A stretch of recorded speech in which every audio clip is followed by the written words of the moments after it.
दोस्तों, कैसे हैं आप सब। दोस्तों, हमारा ऑपरेशंस मैनेजमेंट में study note number 2 operations planning चल रहा था और ऑपरेशंस प्लानिंग में पार्ट 1 डिमांड फोरकास्टिंग हम डिस्कस कर रहे थे। डिमांड फोरकास्टिंग में लास्ट 2 क्लासेस में हमने देखा कि जब एक ऑर्गेनाइजेशन फ्यूचर पीरियड के लिए अपनी सेल्स को एस्टिमेट करना चाहती है तो उसके लिए वो डिमांड फोरकास्टिंग का कॉन्सेप्ट अप्लाई करती है। डिमांड फोरकास्टिंग की टोटलिटी में हमने बात की 6 मेथड्स है और उन 6 में से हमने टोटलिटी में 7 मेथड्स है, जिसमें से हमने लास्ट क्लास तक 6 मेथड डिस्कस कर ली थी। लास्ट क्लास में मेनली आपने एक प्रैक्टिकल अप्रोच जो था that is trend projection method, वो आपने देखा। ट्रेंड प्रोजेक्शन मेथड की अगर मैं बात करूं तो ट्रेंड प्रोजेक्शन मेथड में एक ऑर्गेनाइजेशन पास्ट एक्सपीरियंस के बेसिस पे, हिस्टोरिकल डेटा के बेसिस पे फ्यूचर की डिमांड को एस्टिमेट करने की कोशिश करती है और उसके लिए वो एक ट्रेंड कैलकुलेट करती है, जिसके लिए हम स्टेटमेंट ऑफ ट्रेंड वैल्यू बनाते हैं। स्टेटमेंट ऑफ ट्रेंड वैल्यू बनाने के पॉइंट ऑफ व्यू से मैं बात करूं तो नॉर्मली उसमें 5 या फिर 4 कॉलम होते हैं। 2 मेथड होती है सेल को एस्टिमेट करने की, डायरेक्ट और indirect method in trend projection method. Actual में हम ट्रेंड प्रोजेक्शन मेथड में इक्वेशन यूज करते हैं y is equal to a plus B X, जिसमें a और b की जो वैल्यूज होती है उनको कैलकुलेट करने की 2 मेथड है, डायरेक्ट मेथड और इनडायरेक्ट मेथड, जिसमें से हमने पहले डायरेक्ट मेथड डिस्कस किया। डायरेक्ट मेथड में हम कैलकुलेशन ऑफ ट्रेंड वैल्यूज के लिए मेनली 5 कॉलम बनाते हैं। पहला ईयर्स, दूसरा time deviation indicated by x, तीसरा sales indicated by y, fourth column में एक्स स्क्वायर और फिफ्थ कॉलम में हम एक्स वाई कंसीडर करके चलते हैं। डायरेक्ट मेथड में a is equal to sigma y upon में n और b is equal to sigma x y upon में सिग्मा एक्स स्क्वायर। जब a और b की वैल्यू हमारे पास आ जाती है, हम इक्वेशन अप्लाई करते हैं y is equal to a plus B x.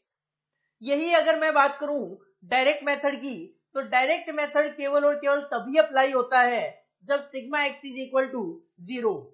लेकिन इनडायरेक्ट मेथड किसी भी सिचुएशन में अप्लाई हो सकता है, भले ही सिग्मा एक्स कोई पॉजिटिव वैल्यू हो, नेगेटिव वैल्यू हो, 0 हो, ना हो, एनी सिचुएशन में इनडायरेक्ट मेथड आपका यूज हो सकता है। इनडायरेक्ट मेथड में भी y is equal to a plus B X ही इक्वेशन चलेगी, लेकिन a और b की वैल्यू को कैलकुलेट करने के लिए हमें 2 इक्वेशन सॉल्व करनी है। पहली sigma y is equal to na plus b sigma x and second is sigma x Y is equal to a sigma x plus b sigma x square. इसके लिए भी आपको कैलकुलेशन ऑफ ट्रेंड वैल्यू का statement बनाना होता है, जिसमें normally आपको 4 कॉलम देखने को मिलेंगे, क्योंकि इन क्वेश्चंस में नॉर्मली ईयर्स गिवन नहीं होता। अगर गिवन हो तो आप 5 कॉलम भी कंसिडर कर सकते हो। हमने डायरेक्ट मेथड पे 2 क्वेश्चन कर लिए थे और इनडायरेक्ट मेथड पे मैंने आपको एक क्वेश्चन करवा दिया था। और जो सेकंड क्वेश्चन था, मैंने आपको कहा था ये सेकंड क्वेश्चन आप नोट कर लो और घर से करके लाना। अगर किसी भी बच्चे ने क्वेश्चन नंबर 3 जो था वो रिवाइज करने के बाद क्वेश्चन नंबर 4 किया होगा, इजीली स्टूडेंट ने कर लिया होगा। लेकिन फिर भी अगर किसी को कोई भी डाउट है तो मैं यहाँ पे क्वेश्चन नंबर 4 करवा रहा हूं, आप अपना आंसर मैच कीजिए, कंफर्म कीजिए आपने जो आंसर किया है वो ठीक किया है या नहीं किया। Question number 4, N investigation into the demand for scooters in 5 towns। 5 towns में स्कूटर्स की डिमांड का इन्वेस्टिगेशन किया गया, has resulted in the following data, और वहां से हमें ये डेटा फाइंड आउट हुआ।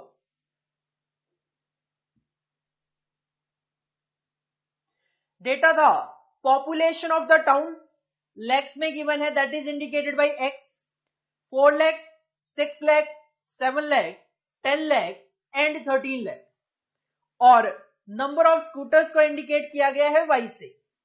जिस टाउन की पॉपुलेशन 4 लाख थी वहां पे 4400 स्कूटर्स की डिमांड देखी गई। एक दूसरे टाउन में जहां पे पॉपुलेशन 6 लाख की थी वहां पे 6600 स्कूटर्स की डिमांड देखी गई। एक टाउन जहां पे 7 लाख की पॉपुलेशन होने के बावजूद स्कूटर्स की डिमांड केवल 5700 देखी गई। एक टाउन जहां पे पॉपुलेशन 10 लाख थी वहां पे 8000 स्कूटर्स की डिमांड देखी गई। और एक टाउन जहां पे पॉपुलेशन 13 लाख थी वहां पे स्कूटर्स की डिमांड 10300 देखी गई। क्वेश्चन चाहता है estimate the demand for scooter.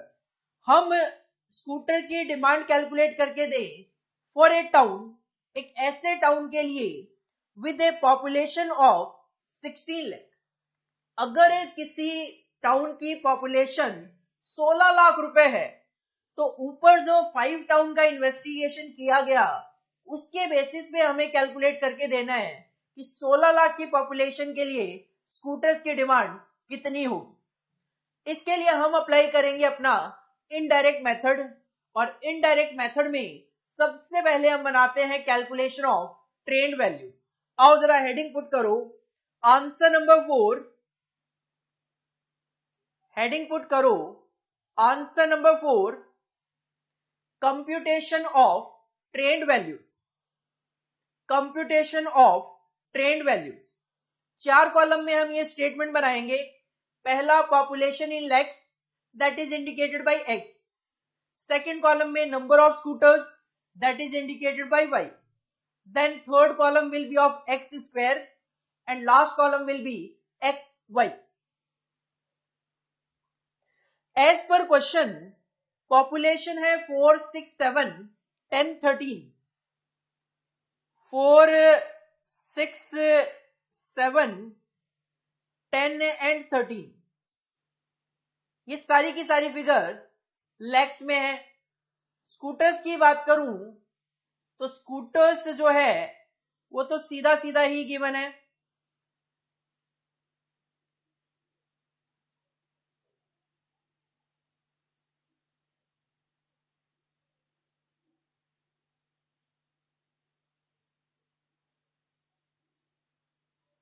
Scooters की बात करें तो स्कूटर्स की डिमांड देखी गई 4400, 6600, 5700, 8000, 10300। 4400, 6600, 5700, 8000 एंड 10300। एक्स का अगर टोटल कर लिया जाए तो हमें सिग्मा एक्स फाइंड आउट हो जाएगा, और वाई का टोटल किया जाए तो हमें सिग्मा वाई फाइंड आउट हो जाएगा। सिग्मा एक्स 40 आ रहा है, 40। वाई का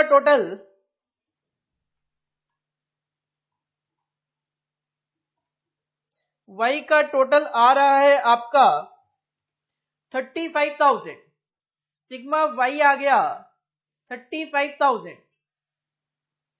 नेक्स्ट कॉलम में हमें एक्स का स्क्वायर करना है। 4 का स्क्वायर 16, 6 का स्क्वायर 36, 7 का स्क्वायर 49, 10 का स्क्वायर 100, 13 का square it will B 169।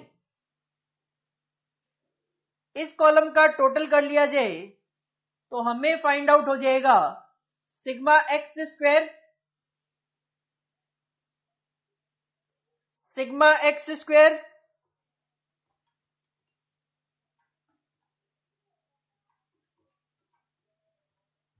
Sigma x square आ गया आपका 370। Last column will be x y 4 into 4400, 17,600, 6600 into 6, 39,600,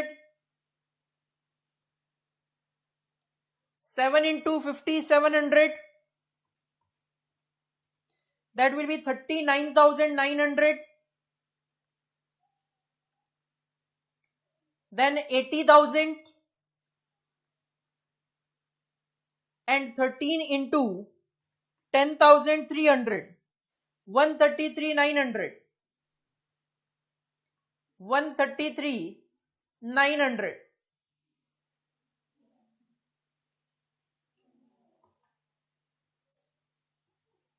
sigma x y आ जाएगा आपका 3,11,000. इस कॉलम का टोटल किया जाए तो सिग्मा एक्स वाई आ गया आपके पास 3,11,000. This is the computation of trend value statement. इसको आप कॉपी कर सकते हो.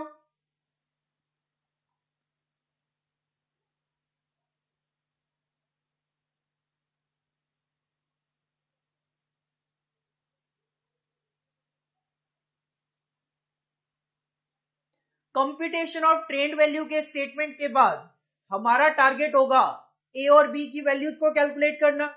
और इनडायरेक्ट मेथड में ए और बी की वैल्यू को कैलकुलेट करने के लिए हम अप्लाई करते हैं दो equation. To find the values of A and B the following two equations are to be solved. पहली इक्वेशन है sigma Y is equal to N A plus B sigma X, और सेकेंड इक्वेशन है sigma x Y is equal to A sigma X plus B sigma x square. Sigma Y अभी अभी आपने calculate किया. Sigma Y आ रहा है आपका 35,000. 35,000 is equal to N ए.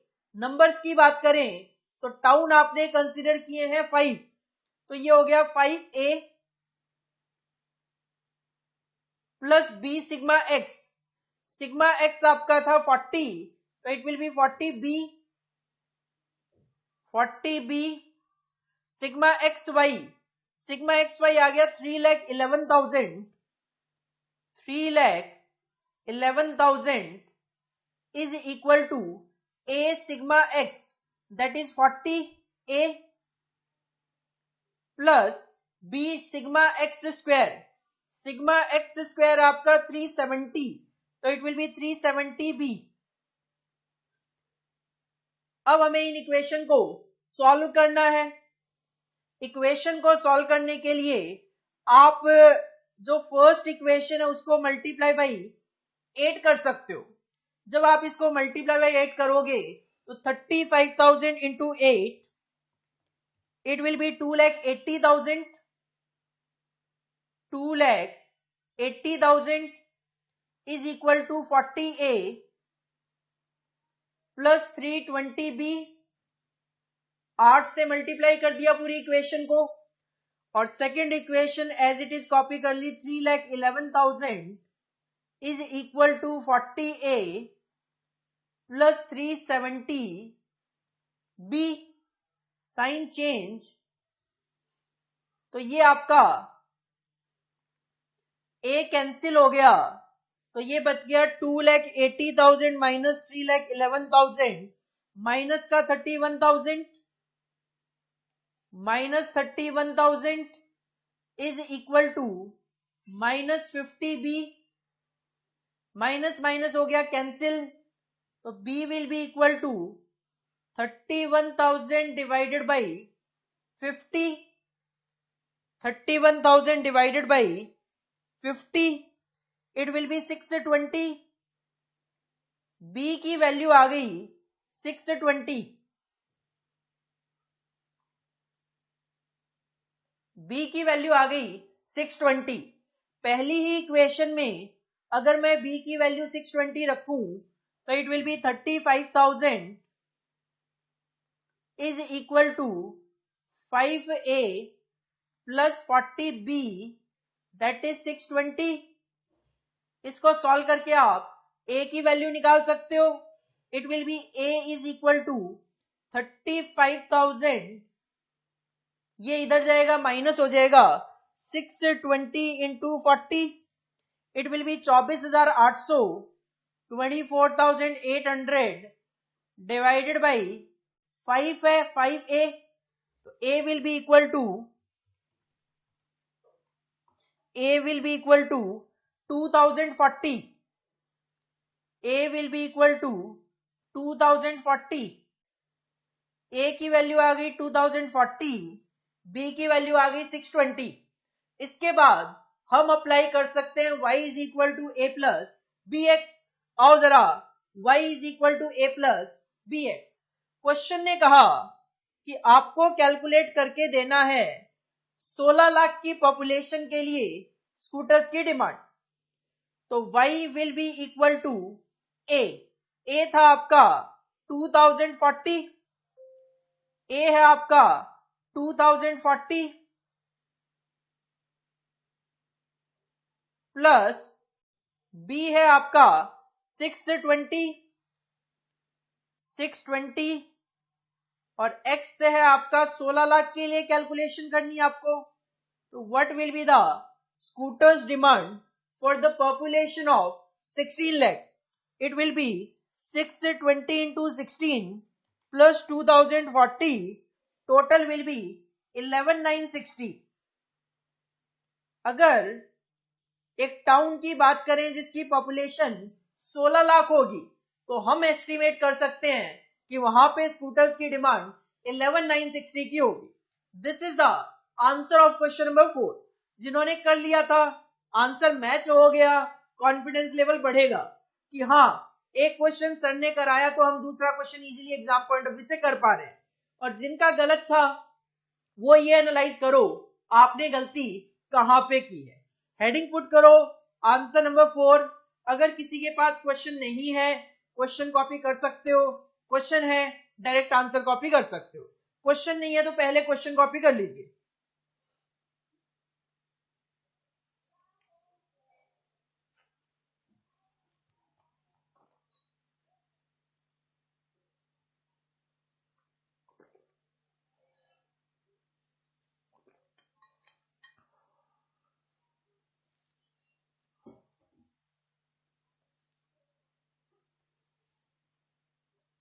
इसके बाद हेडिंग पुट कीजिए आंसर नंबर 4।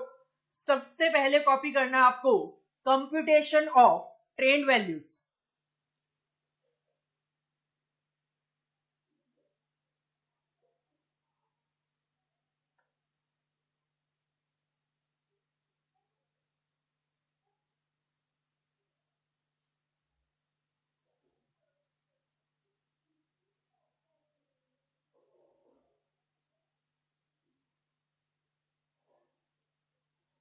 इसके बाद कॉपी कीजिए आप values of A and B की कैलकुलेशन। ए आएगा आपका 2040 एंड बी विल बी 620।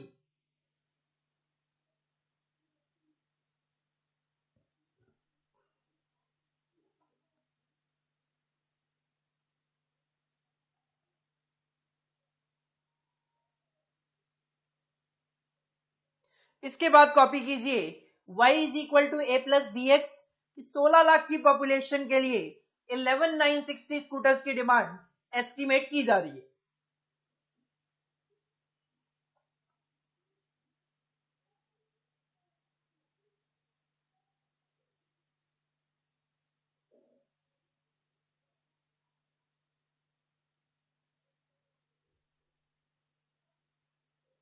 तो ये था आपका trend projection method. y is equal to A plus B x. A और बी की वैल्यूज को कैलकुलेट करने के दो तरीके, डायरेक्ट मेथड और इनडायरेक्ट मेथड। भले ही डायरेक्ट मेथड हो भले ही इनडायरेक्ट मेथड हो, स्टेटमेंट ऑफ ट्रेंड वैल्यूज बनाना है, ए और बी की वैल्यूज कैलकुलेट करनी है, जो कि अलग अलग तरीके से कैलकुलेट होगी डायरेक्ट और इनडायरेक्ट में। Finally y is equal to A plus B X equation अपने को अप्लाई करनी है। इसके बाद एक लास्ट मेथड रहता है हमारा, जो कि थ्योरेटिकली हमारे सिलेबस में कवर्ड है, that is moving average method.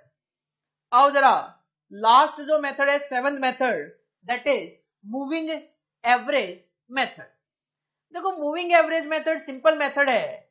इसमें एक ऑर्गेनाइजेशन पास्ट एक्सपीरियंस के बेसिस पे कुछ सालों का डेटा पिक करके जस्ट उसका एक एवरेज निकालती है और कहती है यही फ्यूचर में डिमांड होने की एक्सपेक्टेशन भी है। सिंपल एक एवरेज कैलकुलेट करने की कोशिश की जाती है। दिस इज अनदर ये भी एक स्टेटिस्टिकल मेथड ही है to calculate the trend through moving averages. It can be calculated as follows. An appropriate period is to be determined for which the moving average is calculated. 5 साल का data pick किया और उसका एक moving average calculate कर लिया. While determining the period for moving averages, the normal cycle time of changes in the values of series should be considered so that short term fluctuations are eliminated. जब हम moving average calculate करने के लिए period pick करते हैं 2 साल 5 साल, normal cycle time of changes in the values of series should be considered. तो हमें एक ऐसी सीरीज पिक करनी है जिसमें चेंजेस दिखाई दे कि कभी 50 कभी 60 कुछ चेंजेस दिखाई दे, ताकि हम उसके एवरेज के बेसिस पे कैलकुलेशन करें तो शॉर्ट टर्म फ्लक्चुएशंस जो है वो एलिमिनेट हो जाए. अगर एक बार 10 होगा, एक बार 20 होगा, एक बार 25 होगा, मैं तीनों का एवरेज कंसीडर करके निकालूंगा तो मेरा जो एस्टिमेशन होगा वो कहीं ना कहीं ज्यादा ठीक होने के चांसेस है. अदरवाइज क्या होगा, अगर मैं 10 10 10 इस बेसिस पे कंसीडर करूं तो एवरेज भी 10 ही आएगा. और कहीं ना कहीं हो सकता है फ्यूचर में अगर चेंजेस आ गए, हो सकता है डिमांड 20 चली जाए, तो कहीं ना कहीं मुझे एक नॉर्मल साइकिल टाइम लेना चाहिए जिसमें वैल्यूज में चेंजेस हो रहे हो, उसके बेसिस पे एवरेज निकालूंगा तो सही होने के चांसेस ज्यादा होंगे और शॉर्ट टर्म फ्लक्चुएशंस को एलिमिनेट किया जा सकता है. The calculated values of moving averages present the basis for determining the expected amount of sale. और इसी के बेसिस पे आप फ्यूचर की डिमांड को एस्टिमेट कर लेते हो. सिंपल यही कहूंगा, मूविंग एवरेज मेथड में एक डेटा पिक करके उसका एवरेज निकाल लिया जाता है और उसी को फ्यूचर की डिमांड के लिए बेस बना लिया जाता है. That is all about moving average method. कोई प्रैक्टिकल क्वेश्चंस हमारे सिलेबस में इसको लेकर नहीं है. हेडिंग पुट करो last method moving average method, और ये जो 2 पॉइंट गिवन है इनको आप कॉपी कर लीजिए. थियोरेटिकल पॉइंट ऑफ व्यू से आप इस पॉइंट को देख सकते हो, एग्जाम पॉइंट ऑफ व्यू से ऐसे ज्यादा रेलेवेंसी इस पॉइंट की नहीं है. एग्जाम पॉइंट ऑफ व्यू से आप कॉन्सेंट्रेट कीजिए ट्रेंड प्रोजेक्शन मेथड, क्योंकि ये जो क्वेश्चंस हमने किए हैं 4, ये काफी important exam point of view से. आपको 6, 8 या 10 मार्क्स तक का क्वेश्चन इसमें से देखने को मिल सकता है.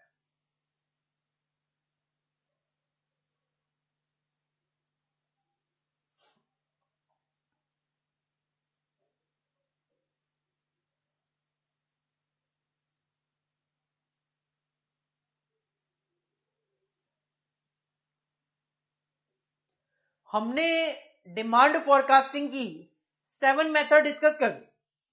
अब इश्यू ये आता है कि इनमें से कौन सा मेथड अच्छा है. तो what are the criteria of a good forecasting method.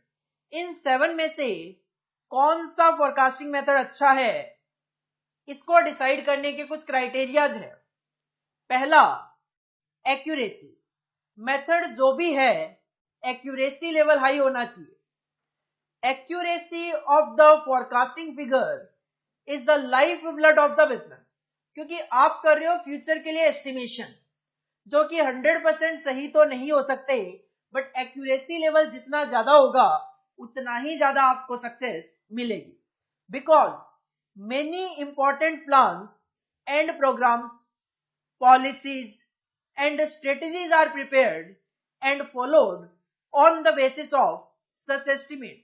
क्योंकि आप जो यहाँ पे डिमांड फोरकास्ट कर रहे हो इसी के बेसिस पे ऑर्गेनाइजेशन प्रोडक्शन करती है, उसी के बेसिस पे ऑर्गेनाइजेशन मार्केट से लेबर हायर करती है, उसी के बेसिस पे ऑर्गेनाइजेशन मशीनरी वगैरह इंस्टॉल करती है. तो कहीं ना कहीं डिमांड फोरकास्टिंग पे बहुत सारी चीजें डिपेंडेंट होती है. If sale forecast are wrong, और अगर आपने ये जो डिमांड फोरकास्टिंग की ये गलत हुई, the businessman suffer a big loss. हो सकता है आपने डिमांड एस्टिमेट कर ली 50,000 यूनिट की और आपने उसके अकॉर्डिंगली वर्कर्स हायर कर लिए, लेकिन मार्केट में डिमांड केवल 10,000 यूनिट की ही एक्चुअल में आई, तो कहीं ना कहीं 40,000 यूनिट बनाने के लिए आपने जो मटेरियल खरीदा होगा, वर्कर्स हायर किए होंगे, मशीनरी इंस्टॉल करी होगी, आपको लॉसेस बियर करने पड़ेंगे। Hence the method of forecasting to be applied must amount to maximum accuracy. तो मेथड ऐसा होना चाहिए फोरकास्टिंग का जिसमें एक्यूरेसी मैक्सिमम टू मैक्सिमम हो सके। सेकेंड पॉइंट, सिंप्लिसिटी होनी चाहिए। मेथड ज्यादा कॉम्प्लिकेटेड ना हो, सिंपल होना चाहिए ताकि उसको इजीली अंडरस्टैंड किया जा सके। The method for forecasting should be very simple. If the method is difficult और technical, then there is every possibility of mistake. हो सकता है ऑर्गेनाइजेशन में किसी भी लेवल पे अगर कोई पर्सन उसको अंडरस्टैंड नहीं कर पाया तो मिस्टेक होने के चांसेस बढ़ जाते हैं। तो पहला क्राइटेरिया है गुड फोरकास्टिंग मेथड का, एक्यूरेसी लेवल हाई होना चाहिए। दूसरा, सिंप्लिसिटी होनी चाहिए मेथड में। तीसरा, इकोनॉमी, खर्चा भी ज्यादा नहीं होना चाहिए। ऐसा ना हो कि मेथड अप्लाई करके हमें बेनिफिट तो 5 लाख के मिल रहे हैं और कॉस्ट उसमें आ रही है 10 लाख की। इकोनॉमिकल होना चाहिए। The method to be used should be economical, taking into account the importance of the accuracy of forecast.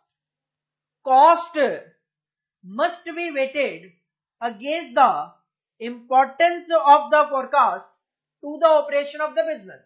अगर आप अपने बिजनेस के लिए फोरकास्टिंग कर रहे हो, नो डाउट आपके लिए फोरकास्टिंग इंपॉर्टेंट है, लेकिन उस फोरकास्टिंग की जो इंपॉर्टेंस है उसके लिए जो आप कॉस्ट लगा रहे हो, क्या वो कॉस्ट इकोनॉमिकल है, रीजनेबल है? अगर आपको लगता है फोरकास्टिंग से बेनिफिट 5 लाख के होंगे, खर्चा मैं 2 लाख लगा रहा हूं, हाँ, this is economical for the organisation. But अगर आप खर्चा लगा रहे हो 5 लाख का, जबकि आपको बेनिफिट वहां से केवल 2 लाख 3 लाख के दिखाई दे रहे हैं, तो this will not be economical. तो एक अच्छा फोरकास्टिंग मेथड वो है जिसमें एक्यूरेसी लेवल हाई हो, सिंप्लिसिटी हो जिसको इजीली अंडरस्टैंड किया जा सके, इकोनॉमिकल हो कि उसके बेनिफिट ज्यादा हो कॉस्ट के कंपैरिजन में। चौथा, अवेलेबिलिटी।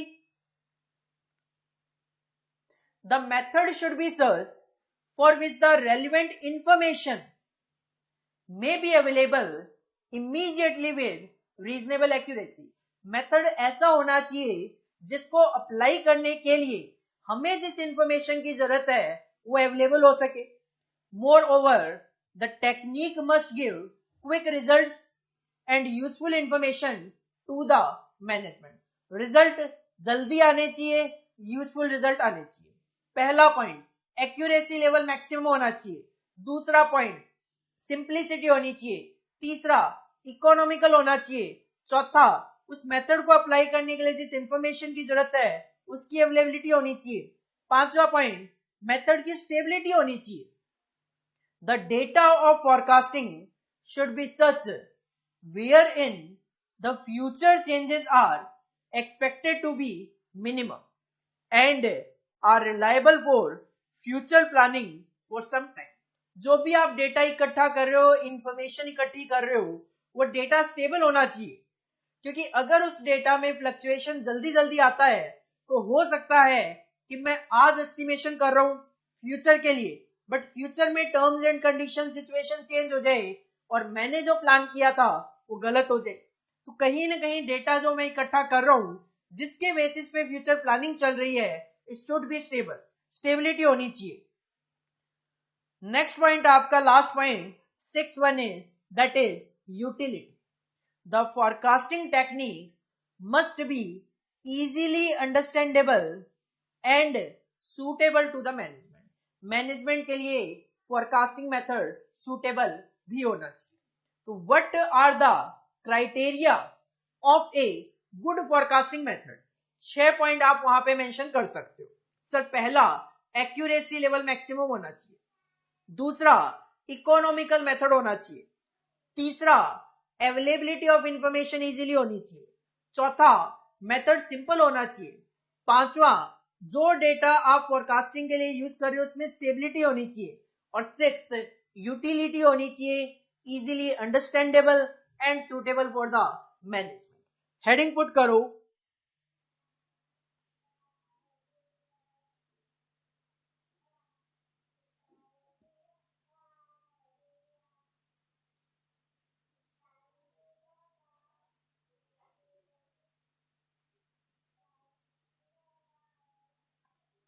हेडिंग पुट करो essentials of a good forecasting method.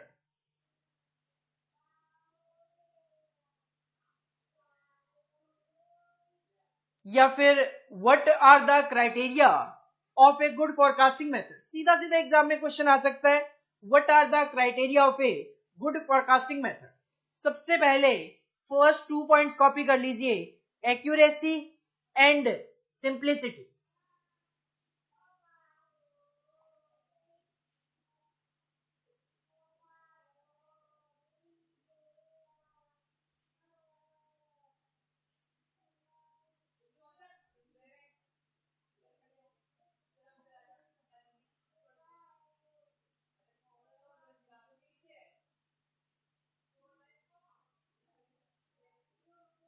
इसके बाद थर्ड पॉइंट कॉपी कीजिए, इकोनॉमी,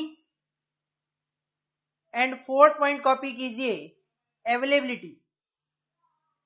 फिफ्थ पॉइंट कॉपी कीजिए, stability.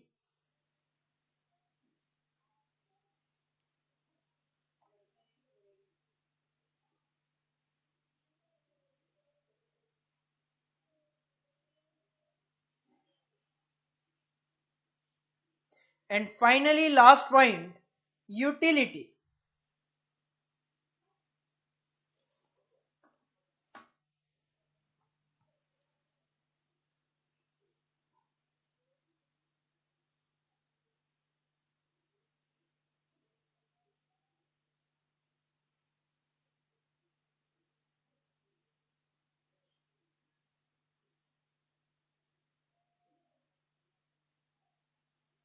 This is all about study note number 2 operation planning का first part, demand forecasting. Demand forecasting में mainly आपने यही ध्यान रखना है कि डिमांड फोरकास्टिंग का मीनिंग क्या होता है, डिमांड फोरकास्टिंग करने के लिए हम कौन कौन से मेथड्स यूज करते हैं। थियोरिटिकली सारे के सारे मेथड अपने को पता होने चाहिए, प्रैक्टिकली ट्रेंड प्रोजेक्शन मेथड का एप्लीकेशन, और फाइनली हमें पता होना चाहिए what are the criteria of a good forecasting method. This is only the one part of your study note number 2। Next class में हम इसी का सेकेंड पार्ट स्टार्ट करेंगे। तब तक के लिए आप जितना भी मैंने फर्स्ट चैप्टर आपको करवाया था वो रिवाइज कर लीजिए, और स्टडी नोट नंबर 2 का पहला part demand forecasting. Next class में हम कैपेसिटी से रिलेटेड हमारे 2 टॉपिक होंगे, वो हम स्टार्ट करेंगे। तब तक के लिए thank you, all the best.